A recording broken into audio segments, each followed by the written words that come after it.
عائشہ رضی اللہ تعالیٰ عنہ کا بڑا بہترین جملہ ہے، اور ایک طرح سے روایت کی صورت میں نقل ہے کہ حضرت عائشہ فرماتی کہ جب رسول اللہ گھر میں آتے تھے تو سب سے پہلے مخاطب ہوتے تھے فاطمہ الزہرا سلام اللہ علیہا سے، یعنی کہ سیدہ سے مخاطب ہوتے تھے، اور جب کسی سفر پہ جاتے تھے تو آخری الوداع اللہ حافظ کہیں یا خدا حافظ کہیں لیتے تھے حضرت فاطمہ الزہرا سلام اللہ علیہ سے، اور جب گھر لوٹتے تھے گھر آتے تھے تو سلام میں پہل بھی سب سے پہلے کرتے تھے رسول اللہ، اور بیویوں کے حجرے میں نہیں جاتے تھے، ہم زوجاؤں کے حجرے میں نہیں آتے تھے، یعنی کہ کہاں آتے تھے؟ صرف اور صرف فاطمہ الزہرا کے حجرے میں سب سے پہلے جاتے تھے، اور اپنی بیٹی کے سامنے ادب سے کھڑے ہوتے تھے اور کھڑے رہتے تھے اس کے احترام میں۔ اب مجھے نہیں پتا کہ جب مطالبہ باغ فدق کرنے گئی جو والد کی طرف سے ملا تھا، اور حضرت فاطمہ کے ملازمین اس باغ میں لگے ہوئے تھے اور صحیح سے معیشت اور تجارت بھی ہو رہی تھی، میں نہیں جانتا کہ کتنی دیر تک کھڑی رہیں، احترام کیا گیا یا نہیں کیا گیا، اور بیٹھنے تک کو نہیں کہا دربار نے، یہ میں نہیں جانتا۔ یہ اہل سنت کی روایت و سنتوں میں بھی موجود ہے، شیعہ کتب میں بھی موجود ہے، سیاہ ستہ کتابیں پڑھ لی ہیں، اور سیرت خلفاء الفاروق، خلفائے ثلاثہ، سیرت شیخین، بخاری، ترمیزی، مشکات، مستدرک، سب دیکھ لیجئے آپ سنت و روایتوں میں، امام حاکم نشاپوری، امام سیوطی، امام عسقلانی، امام نسائی، امام غزالی، تو آپ کو سب کچھ مل جائے گا۔ پڑھو، تحقیق کیا کرو کم بختوں، تصدیق کیا کرو مسلمانوں کے بچوں، محتاج بنے، معذور بنے، مت بیٹھا کرو پیرالائز بنے، اور دوسروں کے ماحول کو جانچا کرو، دوسروں کی محفلوں کو میں جایا کرو، تاکہ تمہیں تصدیق ہو کہ کون پانی میں تھوک ملاتا ہے، کون نہیں ملاتا ہے، کون کافر ہے، کون نہیں ہے، کس کے یہاں کتنی کثرت سے حافظ قرآن ہوتے ہیں اور تم سمجھ رہے ہو اس کے یہاں حافظ قرآن نہیں ہوتے، اور وہ نمازیں ضروری نہیں کہ ساتھ ملا کے پڑھتا ہوں، اس کی بھی روایتیں اہل سنت میں موجود ہیں مختلف صحابہ سے اور راویوں سے، اور علیحدہ علیحدہ فرادہ نمازیں پڑھنے کی روایتیں فرض موجود ہیں 5 وقت کی، جو کہ شیعہ بھی انجام دیتے ہیں، علیحدہ علیحدہ وقتوں کی نمازیں 5 وقت کی، اور ساتھ بھی انجام دے دیتے ہیں، جیسے کہ اہل سنت کی روایتیں بھی موجود ہیں صحابہ اور تبع تابعین کو لے کے کہ رسول اللہ نے کئی موقع پہ ساتھ ملا کے نماز پڑھی اور کئی موقع پہ علیحدہ علیحدہ پڑھی۔ شیعہ بھی بہت سے علیحدہ علیحدہ 5 وقت کی نماز پڑھتے ہیں اور بہت سے ساتھ ملا کے پڑھتے ہیں۔ اسی طرح جو لوگ بریلویوں کے متعلق غلط فہمی رکھتے ہیں کہ یہ شرکیہ مسلک ہے اور اس نے بدعتیں پھیلائی ہیں، تو سارے بریلوی ایسے نہیں ہیں، اور بریلوی قبروں کی پوجا کرتے ہیں، یہ شرک اور بدعت ہے، اور یہ بریلوی اپنے استاد اور مجد کو خدا سمجھتے ہیں، تو بہت سے لوگوں نے ایسی بھی باتیں پھیلائی ہیں۔ صوفی سنیوں کے متعلق کہا یہ غالی ہیں اور نصیریوں کی طرح ہیں، وارثی سنیوں کے متعلق بھی یہی الزام ہے غالی نصیری کا، اور شیعہ تو دوسرے شیعوں پہ الزام لگاتے ہیں غالی اور نصیری کا بغیر سوچے سمجھے کہ کہاں حدود، کہاں لمیٹیشن، کہاں پیرامیٹرز، کہاں حد بندی جاری ہوتی ہے، اطلاق جاری ہوتا ہے حدود و تعزیرات کا۔ یہ نہیں کہ اگر کوئی علی کے مقام مرتبے کو بیان کرو تو آپ یہ الزام لگاتے کہ وہ حد سے بڑا ہو رہا ہے، جبکہ وہ تو مقام مرتبے کو بیان کر رہا ہے روایت و سنتوں کی روح سے۔ تو ہر شخص وارثی سنی، صوفی سنی، شیعہ، آغا خانی، بوریس، کرد عباسی سنی، مولائی سنی، اور تمثیلی بریلوی، تمثیلی دیوبندیوں میں ہر شخص غالی، حد سے بڑھا دینے والا، اور نصیری حضرت علی کو خدا کہنے والا نہیں ہو جاتا، نہیں ہو جاتا، نہیں ہو جاتا، تحقیق کرو، مشاہدہ کرو، تصدیق کرو۔ سمجھ میں آئی؟ تو یہ میں نے تھوڑی سی چیزیں بتائی۔ ہائے ہائے ہائے، عبداللہ ابن عمر نے چوتھی خلافت لینے سے کیوں انکار کیا؟ انہیں خلافت میں کیا کمیاں، کیا کجیاں، کیا خرابیاں نظر آئیں جو چوتھی خلافت لینے سے انکار کیا؟ اور کیا حضرت علی نے خوشی خوشی چوتھی خلافت لی؟ حضرت علی کا جملہ، تمہاری دی ہوئی خلافت مسلمانوں، تمہارا دیا ہوا یہ ریاست کی حکومت کا عہدہ میرے پاؤں کی چھوٹی انگلی کے برابر ہے، اس کی یہ اوقات ہے میری نگاہ میں، جو چوتھے خلیفہ ہونے کی حیثیت سے تم مجھے خلافت دے رہے ہو۔ اور جب دوسری خلافت خلیفہ ثانی کے خلیفہ بننے سے پہلے بھی جب پیشکش کی گئی تو حضرت علی نے ٹھکرائی، یہ کہہ کے کہ میں قرآن و سنت کا اطلاق تو کراؤں گا لیکن سیرت شیخین واجب نہیں ہے، ہاں سیرت شیخین کی اتباع واجب نہیں ہے، میں اس کا اطلاق نہیں کرواؤں گا، اور نہ مسجد نبوی میں سیرت شیخین یعنی کہ ابو بکر اور عمر پڑھوں گا، نہ میں اس کا اطلاق کرواؤں گا، ہاں قرآن و سنت کا اطلاق کراؤں گا۔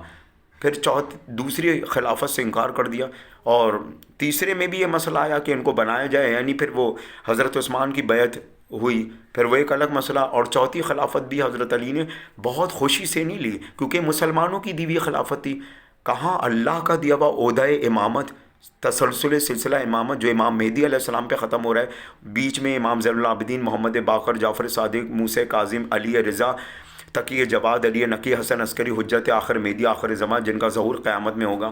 جی اب وہ روایتیں الگ ہیں کہ وہ پیدا ہوں گے، جب وہ پیدا ہو چکے پردہ غیب میں وہ ایک الگ معاملہ ہے، لیکن ظہور قیامت میں ہوگا. حضرت عیسیٰ ان کے پیچھے نماز پڑھیں گے اور وہ امامت کرائیں گے اور وہ ہادی برک ہوں گے اور وہی خطبہ دیں گے امام مہدی علیہ السلام. تو سمجھدار کے لیے اشارہ کافی. تو عبداللہ ابن عمر کون ہیں رضی اللہ تعالیٰ عنہ؟ وہ ہیں جنہوں نے امیر مختار کو رہا کروایا. جی صحابی امام حسین علیہ السلام اور سفیر امام حسین علیہ السلام. اب اس کا کریڈٹ حضرت عمر کو نہیں جاتا، کیونکہ یہ نیکوکاری کے کام ان کے بیٹے نے کیے، حضرت عمر نے نہیں کیے. تو جو لوگ یہ کہتے ہیں نا کیونکہ وہ ان کی اولاد ہیں تو سارا کریڈٹ ان کو دے دو، کہ اہل بیت علیہ السلام کے خلاف تبرہ انہوں نے رکوائی، امیر مختار کو رہا انہوں نے کروایا، چوتھے خلیفہ کی خلافت کا منصب لینے سے انکار کیا، تو یہ کریڈٹ عبداللہ ابن عمر رضی اللہ تعالیٰ عنہ کو جاتا ہے، نہ کہ ان کے باپ عمر ابن خطاب کو، کیونکہ وہ اپنے باپ کے بیٹے تھے اس لیے یہ بہترین کام کیے. تو کریڈٹ تو اصل والے کو دو نا، باپ نے تھوڑی کیے، بیٹے نے کیے. جب بیٹے نے کیے تو بیٹے کو کریڈٹ جائے گا اس کا، ثواب اور اجر باپ کو کیوں جائے گا؟ سمجھدار کے لیے اشارہ کافی. یہ وہی والی بات ہے کہ دیکھیے بہت کٹر شیعان علی تھے صحابہ علی، عبد الرحمن ابن ابی بکر اور محمد بن ابی بکر، محب علی تھے، اطاعت علی تھے، عاشق علی تھے. تو اس کا کریڈٹ حضرت ابو بکر کو تھوڑی جاتا. بھائی حضرت علی کی تربیت، حضرت علی کی شاگردی، حضرت علی کی صحبت کا نتیجہ تھا نا. پیدائش تو ابو بکر کے گھرانے میں، بدن ابو بکر سے، حضرت ابو بکر کے بدن سے، لیکن تربیت، صحبت، شاگردی کس کی تھی؟ علی بن ابی طالب کی. تو اس کا کریڈٹ حضرت ابو بکر کو تھوڑی جاتا. حضرت علی نے اپنے بچوں کے نام جو ہیں وہ عثمان رکھے، وہ تو عثمان ابن مسعون ایک اور صحابی ہیں ان کے نام پہ رکھے جو محبان اہل بیت، اطاعت اہل بیت، عاشق اہل بیت.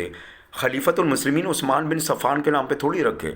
جی امام حسین علیہ السلام کے ایک صحابی کا نام عمر تھا.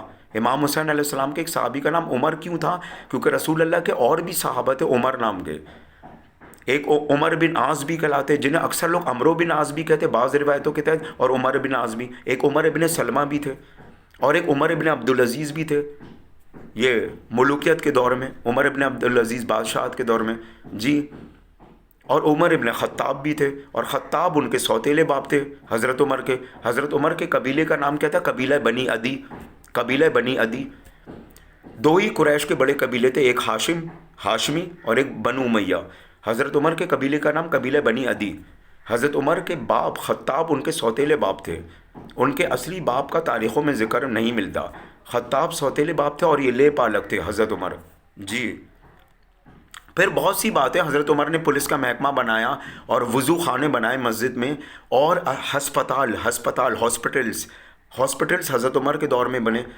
تو یہ تو ایک الگ بات ہو جائے گی. ابھی فی الحال اور یمن اور فلسطین اور ایران کو فتح کیا حضرت عمر نے اپنے دور میں، یہ الگ بات ہے. اصل اسلامی جنگیں جو رسول اللہ کے دور میں ہی، اس میں کوئی بہت بڑا کارنامہ حضرت عمر کا نظر نہیں آتا، جیسے کہ ذوالفقار، جیسے کہ فتح خیبر، جیسے کہ سورج کا پلٹ کے آ جانا، حضرت علی کا جب گود میں لیٹنا رسول اللہ کی، اور آنکھوں کا وہ ہونا، آنکھیں آ جانا، اور رسول اللہ کا لعاب دہن لگانا اور سورج کو واپس پلٹا دینا، 2 انگلیوں سے خیبر کا دروازہ اکھڑنا، ذوالفقار سورہ حدید لوہے کا سورہ ذوالفقار کا نازل ہونا.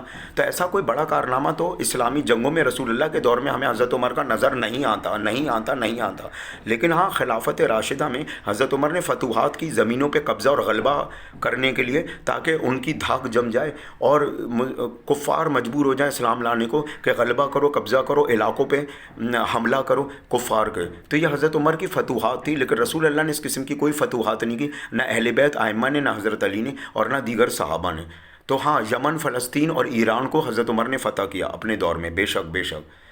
اور ابو لولو الفروز جو ان کا قاتل تھا حضرت عمر کا، وہ شیعہ نہیں تھا، وہ مجوسی تھا. جی اور مغیرہ ابن شعبہ کی حرکتوں کی وجہ سے ابو لولو الفروز چڑھائی میں آیا جنونی بن کے، کہ مغیرہ ابن شعبہ نے کہا تم سے زیادہ ٹیکس لیا جائے گا. ابو لولو الفروز نے کہا میں تو بڑھئی ہوں اور دیوار پہ رنگ و روغن کا کام کرتا ہوں اور بڑھی ہوں، میں اتنا ٹیکس نہیں دے سکتا ہر مہینے کا.